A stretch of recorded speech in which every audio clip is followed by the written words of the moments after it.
O melhor jogo de 3 sets no ano. O que Novak Djokovic e Carlos Alcaraz fizeram no último domingo pela final do Masters 1000 de Cincinnati é algo brilhante, é algo bizarro, é algo que transcende. É como um novo Federer contra Nadal. É um espetáculo à parte. E você não vai encontrar algo superior a isso no tênis em todo mundo. É o melhor jogo hoje, é o melhor jogo da atualidade. E nessa edição do podcast Quadra Principal nós vamos falar muito sobre essa partidaça, que é quase um clássico do tênis, um novo clássico do tênis. Djokovic contra Carlos Alcaraz. É o nosso grande destaque. Curta esse vídeo, se inscreva no nosso canal e fique com a gente até o final dessa edição. Aproveita, deixe seu comentário também, o que você espera sobre as campanhas de Djokovic e Carlos Alcaraz no US Open deste ano. Coloca aí pra gente e a gente vai conversando pelos comentários. Daniel Barbosa, meu amigo, cara, que jogo fantástico. Vamos falar primeiro do jogo em si, antes de falar de campanha e tudo mais, porque ele foi um espetáculo, digno de pagar outro ingresso. Match point para o Carlitos, vários match points para o Djokovic, uma grande batalha. O Djoko que sofreu fisicamente no primeiro set por conta do calor, depois se recuperou, ele que não desiste. São tantos detalhes assim para a gente pensar, para a gente falar, tantos momentos-chave da partida. Nenhum dos dois desistiu da partida, na verdade.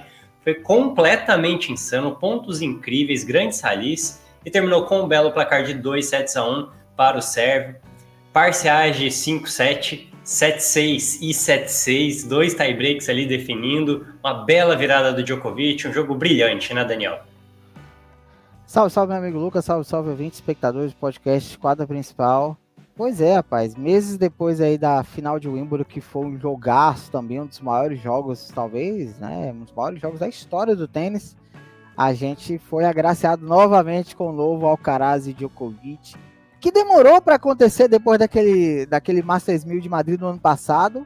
Aconteceu já esse ano em 3 oportunidades, 2 delas com partidas fantásticas, né? Então, agradecemos a esses dois tenistas extraordinários por proporcionar mais um espetáculo. E já tá virando um evento, né? A gente conversava em off ontem que Djokovic e Alcaraz tá virando um evento. Tipo, tá virando um confronto. Tá sendo muito aguardado por todo mundo. Se a gente pegar dos esportes, né, no geral, a gente coloca já o Djokovic e o Alcaraz como um dos confrontos mais aguardados dos esportes na atualidade. Então, ganha o tênis e a gente já fica já na torcida para que, quem sabe, no US Open ocorra mais uma final de Grand Slam entre eles dois. Mas, falando sobre a partida, foi um jogo em que quase todos os games possíveis foram disputados, né? Em melhor de 3 sets, você disputa o máximo de 39 games. Então, 38 dos 39 games foram disputados, para você ver o equilíbrio, né? O alto equilíbrio que foi essa partida, em que, né, começando no primeiro set, o Djokovic até começou melhor, né, quebrando o Alcaraz de 0 no sexto game, mas o espanhol reagiu logo de cara, devolvendo a quebra do game seguinte. Ali no final do primeiro set, o Alcaraz consegue uma nova quebra no 11º game, para confirmar o serviço em seguida e fechar em 7-5, né, o único set que acabou não indo ao tie break, né. No segundo set, o Alcaraz conseguiu uma quebra no terceiro game, com direito a 3 duplas faltas do Djokovic, né? Uma coisa até rara, né? Do Djokovic, que em seguida pediu atendimento médico, né? A questão do calor, né? Como você falou, né? Ali no final do primeiro set teve a tal da creatina que ele gritou pedindo, né? Que vai virar até meme, virou até meme isso já. E aí talvez a gente fique pensando, pô, será que o Alcaraz poderia ter aproveitado melhor esse momento de instabilidade física do Djokovic, sentindo os efeitos do calor? Será que faltou um pouco mais de instinto assassino do Alcaraz para tentar matar o jogo? Mas a gente esquece também que do outro lado não é qualquer tenista, né? É simplesmente o Novak Djokovic, né? Então não é tão simples quanto parece. O jogo segue, o Djokovic se recupera, devolve a quebra no 8º game, o set vai pro tie break. Djokovic aí chegou a salvar um match point em seu saque, né? E aí venceu a parcial em 9-7. No terceiro set, o Djokovic consegue ali uma quebra no 7º game. Ali no 9º game, né, quando tá 5-3 pro sérvio, o Alcaraz saca para sobreviver, salva 2 match points, confirma o seu saque, forçando o Djokovic a sacar para o jogo. E aí, no 5-4, o sérvio perde 2 match points, né? Um deles num pontaço do Alcaraz. O Alcaraz, após o 4º breakpoint, devolve a quebra. Em seguida, o espanhol confirma o seu saque, após salvar 4 breakpoints. Aí, dessa vez, o espanhol esteve contra as cordas e conseguiu se manter. Em seguida, o Djokovic confirma tranquilamente o serviço. Vamos para mais um tie-break. Djokovic abre 3-0. O Alcaraz vai lá, busca o empate 4-4. Mas o sérvio venceu os 3 pontos finais, né? E fechou em 7-4. Então, quase 4 horas de partida. 3 horas e 50, salvo engano. Então, um jogo que começou pra gente às 5h30 da tarde, foi terminar quase 9 da noite pra gente. Então, foi um espetáculo. A gente só tem a agradecer novamente por ver mais um espetáculo desses e que venham muitos outros, né? Eu só lamento um pouco porque a gente não vai ver essa rivalidade ficar por muito tempo, né? Ela tá nascendo, mas ela não vai sobreviver por muito tempo. A gente sabe que o Djokovic tem 36 anos de idade, né? Por mais que ele ainda esteja jogando em altíssimo nível, ganhando torneios, ganhando Grand Slams, mas a gente sabe que a vida útil do tenista a partir de agora não é muito longa, né? Então a gente só lamenta por isso. Então, galera, amantes do tênis, vamos aproveitar, né? Vamos aproveitar que a gente tenha mais outras finais entre eles, né? Seja de Grand Slam, seja de Masters 1000. E um detalhe, o Alcaraz poderia ser o 4º jogador a derrotar o Djokovic nos 3 pisos diferentes. Os 3 únicos a conseguirem tal feito, simplesmente Rafael Nadal, Roger Federer e Andy Murray. Alcaraz, por muito pouco, não entrou nesse seleto grupo de tenistas. Mas, quem sabe pode acontecer no US Open. Vamos ver, né? O US Open aí. E aí, agora, voltando até a questão de ranking, o Djokovic está apenas 20 pontos atrás do Alcaraz. E a gente já pode dizer que ele é o virtual número 1 do mundo. Por quê? Porque o Alcaraz, ele é o atual campeão do US Open. Então, ele defende título, ele não vai somar pontos, né, nesse torneio. Ele só tem a perder, não a ganhar. E como o Djokovic não jogou o ano passado, então, tudo que ele ganhar, né, os jogos que ele ganhar no torneio, ele vai somando pontos. Então, basta o Djokovic protocolarmente vencer um jogo, que ele já supera o Alcaraz no ranking mundial. E após o US Open, independentemente se o Alcaraz vai ganhar ou não o torneio, vai conseguir defender ou não o título, o sérvio volta a ser número 1 do mundo. Que lista, hein? Federer, Nadal e Murray, sensacional. Eu acho importante a gente pontuar que o Carlitos jogou em altíssimo nível, um pouquinho não foi campeão, mas eu acho que fica uma série de aprendizados se a gente levar em consideração o torneio inteiro, não só a decisão pelo título, né? Primeiro porque ele chega na final com mais que o dobro de tempo de quadra do que o Djokovic, e isso é muito preocupante. Quer dizer, o Djokovic chegou com, se eu não me falha a memória aqui, com um pouquinho mais que 4 horas, o Alcaraz chega com mais de 10 horas em quadra. Ele não jogou bem no torneio, teve muitos problemas ali, demorou para encaixar seus jogos, não conseguiu resolver seus problemas de maneira rápida, ele precisou jogar todas as suas partidas até o 3º set, e virar 2 jogos, inclusive, para conseguir avançar até a final. E venceu, claro. É importante destacar que, no fim das contas, ele venceu. Mas se a gente for pensar num Grand Slam e num possível duelo contra o Djokovic, numa final, isso pode ser uma complicação. Se o Alcaraz chega baleado do jeito que foi aí em Cincinnati, não que ele não estava inteiro fisicamente, mas se ele soma tanto tempo em quadra assim, e o Djokovic não, a chance do Djokovic estar muito mais forte que ele na decisão é grande. Mais que isso, na própria decisão contra o sérvio, eu vi um Carlitos um pouco diferente. Muitas escolhas ruins, repetindo alguns erros várias vezes. Por exemplo, ele fez várias vezes aquela passada na cruzada, e o Djokovic já tinha manjado aquilo já. E ele repetiu. Então, em alguns momentos, ele não estava conseguindo determinar qual era a melhor escolha nas jogadas. Senti também um pouquinho de destempero, mas bem pouquinho. Há um momento lá que ele demonstra uma frustração, desconta ali na lixeira, enfim. E depois aquele choro no final foi um grande jogo, há uma descarga de emoção gigante. E a gente não pode jogar isso, a gente não deve jogar isso. Mas eu acho que fica a lição. Mais uma vez, deixando claro, o Carlitos jogou muito, fez pontos inacreditáveis, mas alguns detalhes deixaram a desejar. E para vencer o Djokovic, principalmente pensando em Grand Slam, ele que já fez isso em Wimbledon, é importante estar atento a esses detalhes, né, Daniel?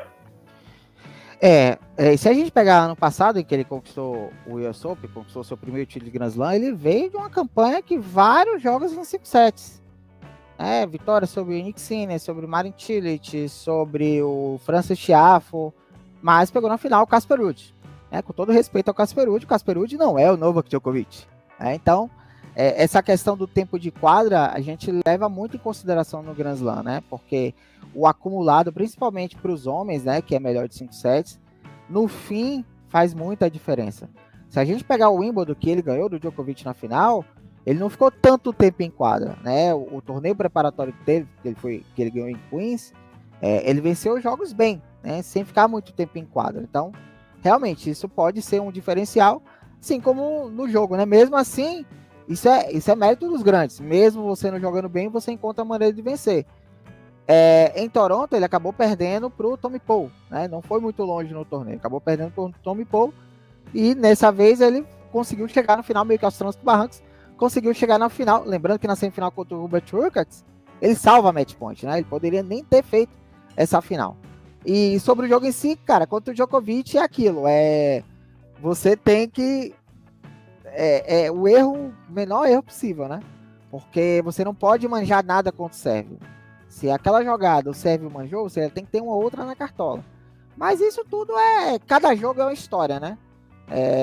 É um jogo que a gente tem que levar em consideração também, que hoje no circuito o Alcaraz é o único a tirar o Djokovic da zona de conforto, né? Ninguém no circuito faz isso, hoje só o Alcaraz faz. Mesmo o Alcaraz não fazendo um grande torneio, mesmo o Alcaraz em matéria de performance não fazendo uma grande gira de quadradura, né, com os 2 Masters 1000 que ele jogou, ainda assim, por pouco não venceu o Novak Djokovic mais uma vez, né? Então, isso só prova que ele é um tenista extraordinário e ainda tem muito a evoluir. O moleque tem só 20 anos de idade. É interessante a gente parar para pensar nisso, porque no melhor dele, ele ficou muito perto, fora do melhor dele, ele ficou muito perto de vencer o Djokovic. Imagina no melhor dele. Ele consegue desafiar o Djokovic não só fisicamente, o Djokovic estava acabado no fim do jogo ontem. Ele consegue desafiar o Djokovic fisicamente e tecnicamente também, que é um negócio absurdo, porque a gente não vê isso, é o que você falou mesmo. É algo muito raro, a gente não vê isso. E já emendando aqui, o que falar sobre Novak Djokovic, né? Uma virada histórica, mais uma em sua carreira, título número 39 de Masters 1000 aí para o Sérvio, ainda mais soberano, apresentando um tênis absurdo aos 36 anos, contra um jovem de 20 anos de idade lá do outro lado da quadra. Além de toda a exibição, todo o jogo e os pontos fantásticos que ele fez, vale ressaltar a atitude do Djokovic no fim da partida, principalmente ali durante a entrevista na premiação. Eu sempre costumo ser extremamente crítico ao que o Sérvio faz, mas quando ele acerta, a gente tem que falar, a gente tem que tirar o chapéu, e o Djokovic foi muito bem, por ter tratado ali o Carlitos com carinho, com humildade, com generosidade. O Carlitos estava chorando ali ao fim do jogo, porque foi muito duro. Ele tinha a chance de vencer o Djokovic, ele poderia ter matado no segundo set, inclusive, acabou não conseguindo, levou a virada, então é muito duro, principalmente para um tenista tão jovem.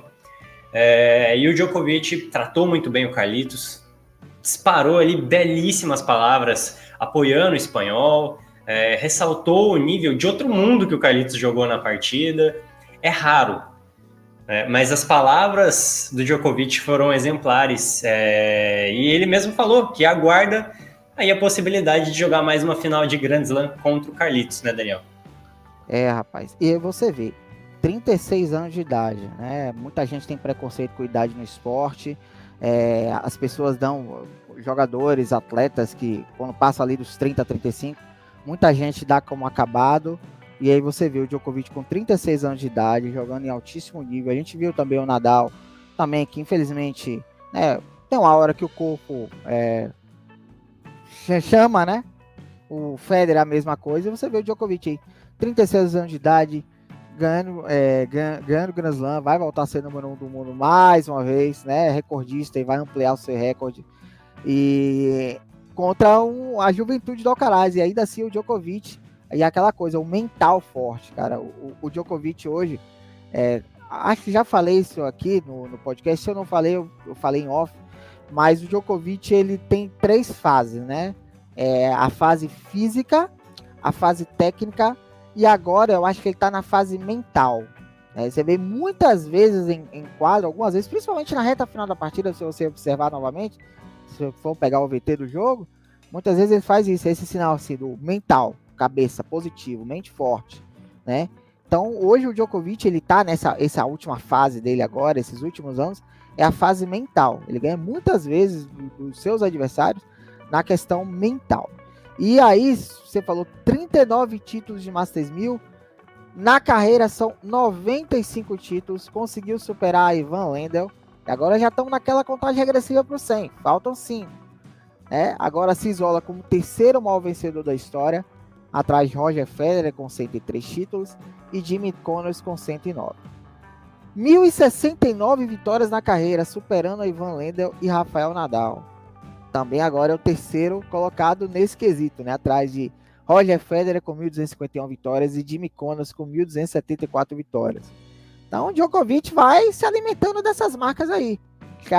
A grande motivação dele é esse. É alcançar marcas, é quebrar marcas.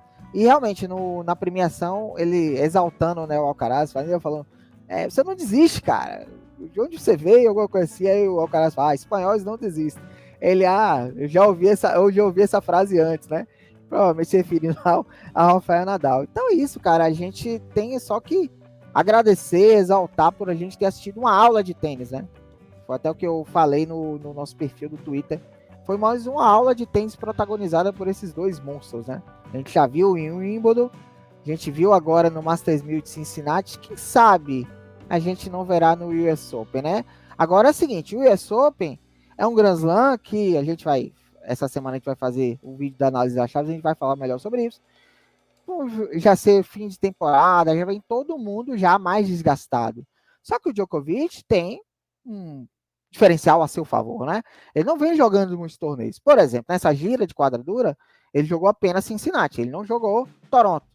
Então, ele, em tese, vem mais fresco, né? Vem melhor fisicamente, embora ele tenha sentido, né? Nessa final, né? Por conta do calor, né? Por conta do desgaste físico e tal. Que acho que o Alcaraz também sentiu. Na final feminina, que a gente vai falar daqui a pouco, também foi a mesma coisa. Mas eu acho que a gente pegar o acumulado da temporada, o Djokovic não joga tantos torneios como joga o Alcaraz. Então, aí voltando àquela questão do Alcaraz, né? Nessa, se Djokovic vai vencendo seus jogos por 3-7-0, no máximo 3-7-1.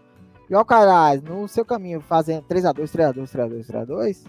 Aí na final, novamente, em melhor de 5, lembrando, né? Não é melhor de 3 como é em Cincinnati. O físico pode pesar. Além do mental do Djokovic já ser talvez o maior de todos, né? Da história, talvez, né? Mas o físico também pode pesar. E aí, realmente, o Djokovic vem com tudo para conquistar mais um título de Grand Slam. Vamos ver. Tô já esfregando as mãos aí na expectativa de mais um duelo entre esses dois gigantes. E vamos combinar que se o Djokovic quisesse abandonar o jogo ali no início do segundo set, estava tudo bem também, porque para ele, teoricamente, não ia fazer diferença nenhuma. Um título de Masters 1000, não é Grand Slam. O Grand Slam batendo na porta aí, eu vou me matar aqui por causa de Masters 1000. Ele ficou. Queria jogar o resto do jogo com o Alcaraz. E ficou. Na hora que foi ver, o cara virou o jogo. Simplesmente Novak Djokovic. Espetacular. E agora temos que falar sobre o WTA 1000 de Cincinnati, o belíssimo título de Coco Gauff. Daniel, a gente vem falando da Gauff. Ela faz uma ótima temporada norte-americana, teve resultados muito bons, evoluiu muito o seu forehand, tá mais agressiva, comanda mais os pontos e ataca na hora certa. Ao longo do torneio, ela venceu aí a Mayar Sherif, a Linda Noskova e a Jasmine Paulina em sets diretos, para chegar na semifinal. E aí, na semifinal, teve o jogaço contra a Iga Swiatek, adversária na qual a Gauff tem aí certa freguesia, né? Mas deu o resultado contrário. A Gauff conseguiu vencer por 2-1 contra a número 1 do mundo, avançando para a final. E aí na decisão, vitória por 6-3, 6-4 contra a Karolina Muchova, num jogo muito complicado, muito prejudicado tecnicamente por causa do calor intenso lá em Ohio. Mas isso não tira o mérito da Gauff, né, Daniel? Que conquistou o maior título de sua carreira, jogando em seu país, jogando um belo tênis ao longo de todo o torneio, e agora vem talvez num hype maior do que ela tinha quando ela fez final de Roland Garros no ano passado. Sobre esse calor, né? A gente tinha até alerta do calor extremo, né? Que poderia interromper a partida a qualquer momento. Era tanto calor que a gente mal conseguia ver a bola, né? Porque tinha aquele clarão lá do sol na quadra, a gente mal conseguia ver a bola. Era algo impressionante. Mas se a Bia não fez uma boa campanha, acabou caindo na primeira rodada justamente para Karolina Muchova, a gente foi representado na final, sim, né? Pela árbitra brasileira Paula Vieira Souza. Então eu tava torcendo para ela fazer uma boa arbitragem, digamos assim. Mas falando da Gauff, né? Já tinha conquistado o título de WTA 250, conquistou seu primeiro título de WTA 500 em Washington semanas atrás, agora conquista seu primeiro título de WTA 1000. Eu acho que assim, o diferencial da partida, a gente vê as parciais, né? Pensa, foi um domínio da Gauff. Certo, mas os games de saque foram muito equilibrados dos dois lados. Tivemos muitas quebras de saque também, parte a parte. Mas eu acho que o diferencial, eu acho que a Gauff ganhou por errar menos. E um outro diferencial aqui, os pontos vencidos com o primeiro serviço. Né? Apesar do aproveitamento dos pontos do saque das duas ter sido muito parecido, o aproveitamento dos pontos vencidos com o primeiro saque foi muito maior da Gauff. 71% contra apenas 54% da Muchova. Então essa acabou sendo um grande diferencial para que a americana acabasse vencendo a partida e conquistasse o seu título, né? E eu acho que, assim, uma coisa que melhorou o seu jogo, você falou do forehand e tal, foi a adição do Brad Gilbert como consultor técnico do técnico... Consultor técnico, ótimo. O consultor do técnico espanhol Perry Riber, né? Que é o técnico efetivo, né? Da Coco Gauff. Para quem não sabe, o Gilbert foi técnico do Agassi, né? Do Andy Roddick, que trabalhou brevemente ali com o Andy Murray, entre outros. E o Gilbert deu entrevista ao site da WTA dias atrás, contando que ele não mexeu em nada no forehand dela, que é considerado o ponto fraco, né? Ele dizendo em entrevista que fez outros ajustes em seu jogo, como por exemplo, o posicionamento dela nas devoluções de saque, né? Além de ser mais agressiva no serviço. E a gente viu isso na partida, né? A gente viu isso também no jogo contra a Iga Swiatek, né?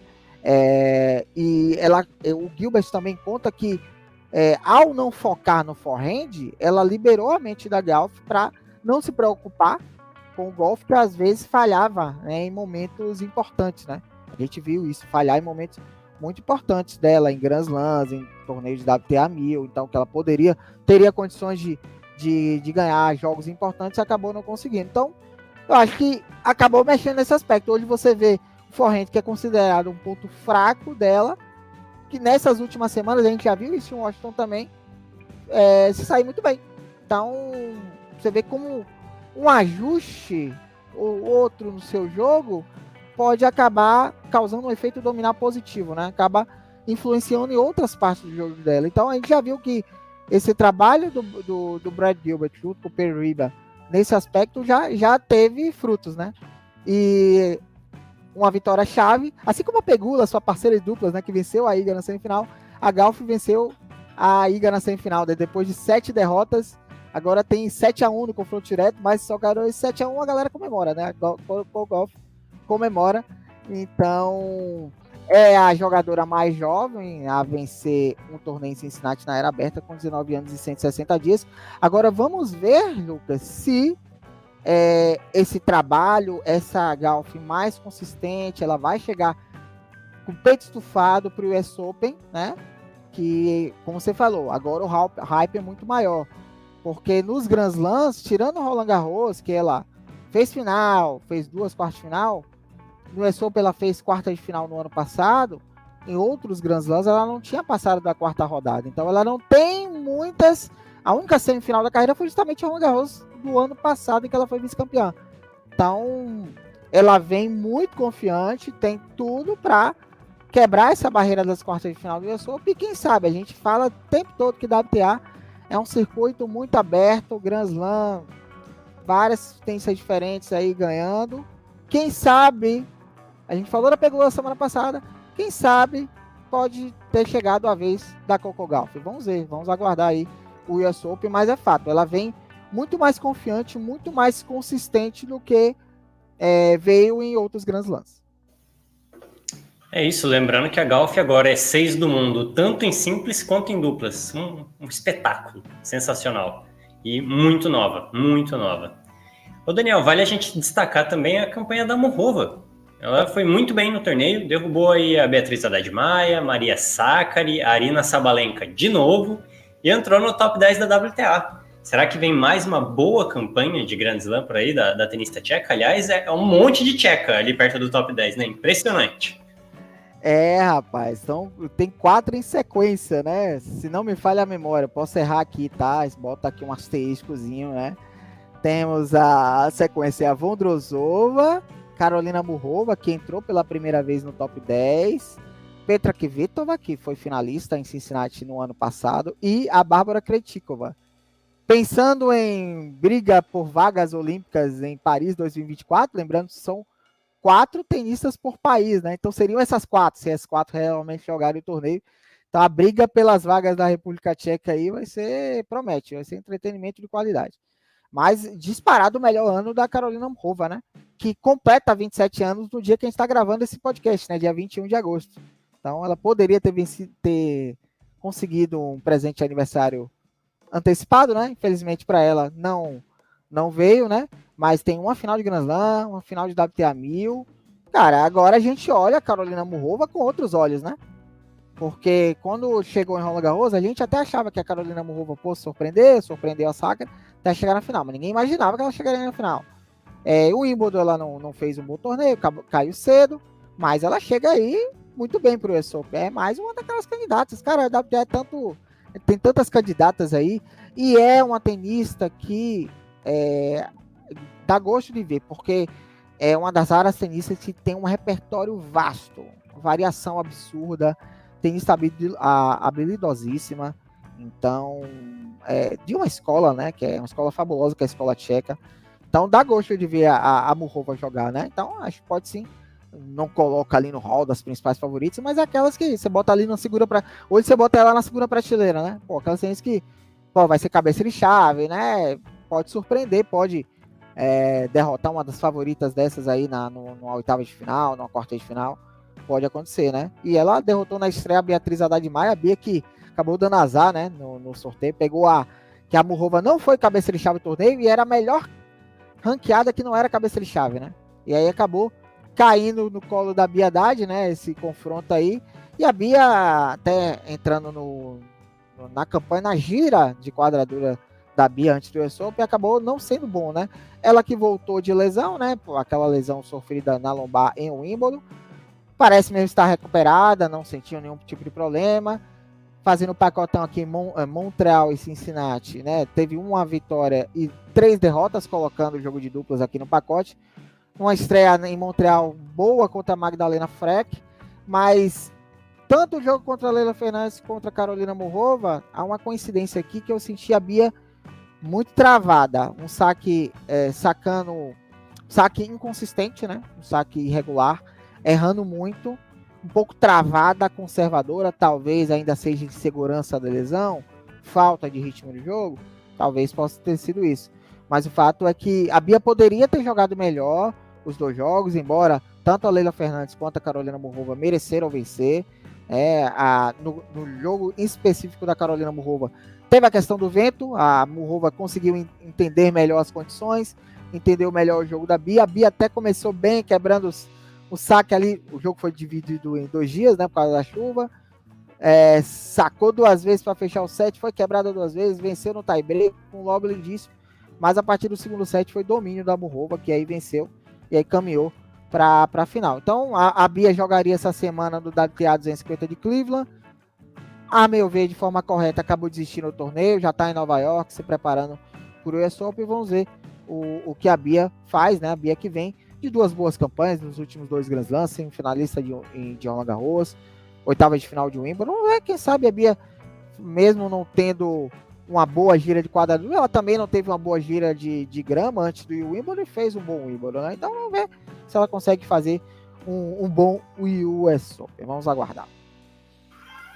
É isso aí, o US Open tá chegando e você acompanha os resultados dos brasileiros aqui no podcast Quadra Principal. A gente sempre traz alguns vídeos de shorts, então a partir ali do início da chave principal, a gente já começa com essas informações. Aproveita, se inscreva no nosso canal, deixa o like no vídeo, compartilhe com seu amigo, sua amiga que gostam de tênis e quero agradecer por vocês terem ficado até o final dessa edição. Valeu Daniel pela parceria mais uma vez. O US Open tá chegando, hein? Vamos ficar ligados. Até lá!